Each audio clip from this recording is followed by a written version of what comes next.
bar here by the same name. They would come in and be transported into a very South Pacific feeling kind of bar and restaurant, but it was not something that was very accurate for you. See, it was creative. And so therefore, since the marketplace's design was based on that, well, how our peoples and cultures of the Pacific were represented wasn't quite on point. But it didn't mean that we were lacking in authentic cultural experiences for our visitors to discover.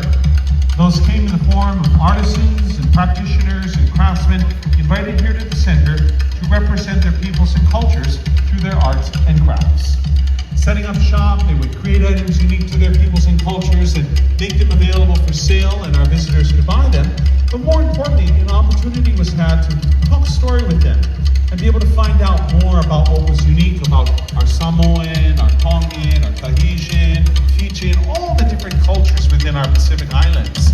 And of course, another great way of being able to sample the different music and dance traditions was by attending luau shows. There you can try different foods, but also see the different dance traditions of our peoples of the Pacific. So far you've seen our hula, but right now we want to go down to Tahiti to share their dance tradition known as the Otea, or Festival Drum Dance. Ladies and gentlemen, Haidamai Haidamai Yorana!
Of Polynesian pop culture non-ho and the Hapahole tunes became famous around the world.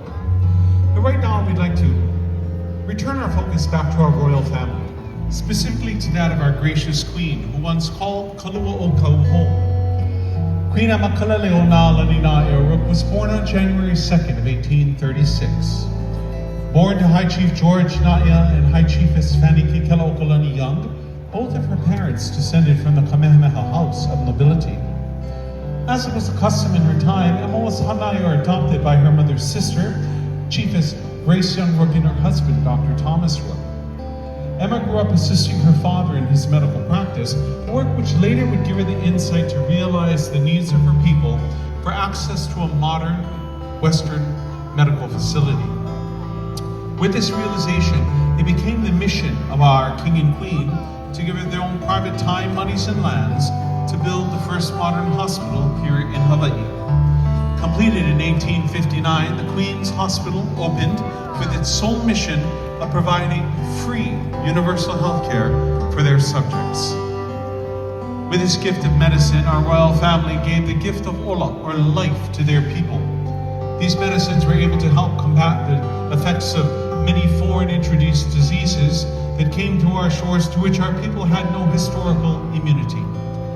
This gift of life, unfortunately, would soon be overshadowed just several years later with the untimely death of our young prince known as Kahaku o Hawaii in 1862. With his passing, all of Hawaii was devastated, but especially his parents. They say his father passed away less than a year later, dying of a broken heart. This left our queen all alone. And when her son passed away, she was given the name Kalele o Kalani, which means the flight of that royal one, to represent the passing of her son.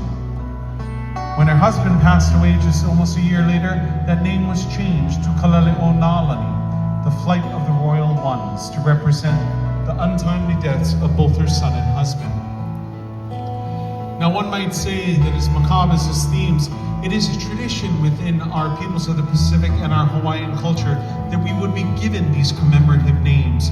And our names were not always the ones that we left with this earth, because sometimes we had more than we came into this earth. This name, Kalele o Na'alani, was a name by which our queen would be well known for the remainder of her life. And even though this tragedy, this set of tragedies beset her, our queen never lost sight of her kuleana, her duty and responsibility to her people. She would continue to serve her people for the remainder of her years. And as she knew that her time was coming close to end in this earthly realm, she created a trust, and into this trust went all of the lands and wealth, including these beneath our center. Still generating rental income, it represents the ola, the source of life, that was here in Waikiki, whether it be through this gift of medicine or all of the taro, the staple crop of our people that was grown here with the abundance of water coming into this area daily. We celebrate this gift of ola, life, from our royal family and from the very vai that flows to this day into this area with this lively number, Kaulana no o Emalani. Enjoy.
Were the kings and queens of Hawaii, especially Kamehameha III, the founding father of our unified island kingdom nation, to whom we are forever indebted.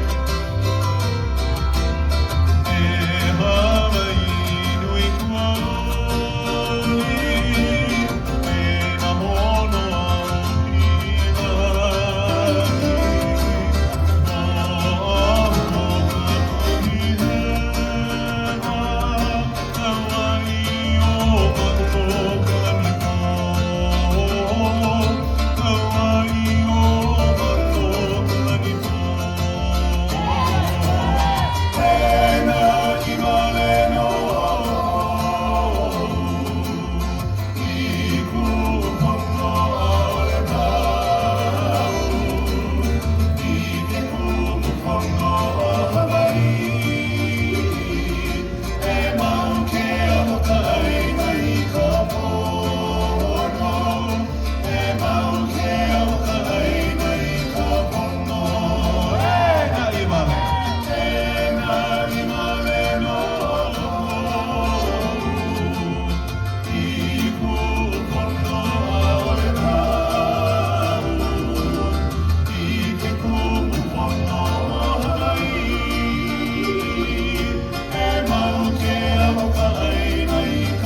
Mahalo for joining us this evening, ladies and gentlemen.